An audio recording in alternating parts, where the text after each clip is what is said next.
মার্কিন স্টেট ডিপার্টমেন্টের সর্বশেষ নিয়মিত ব্রিফিংয়ে উঠে এসেছে বাংলাদেশের কোটা আন্দোলনকারীদের উপর ছাত্রলীগের হামলার প্রসঙ্গ।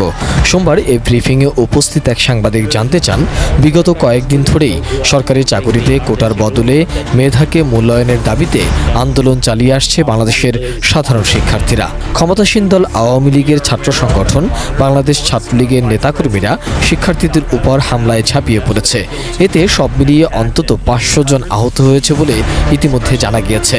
ছাত্রলীগের নেতাকর্মীরা হাসপাতালের অভ্যন্তরে ঢুকেও যেসব আহত শিক্ষার্থীরা জরুরি চিকিৎসা সেবা নিচ্ছিল তাদের উপরও হামলা চালিয়েছে বলে গণমাধ্যমে খবর প্রকাশিত হয়েছে। বাংলাদেশে চলমান এই ব্যাপক বিক্ষোভ নিয়ে আপনাদের অবস্থান কি?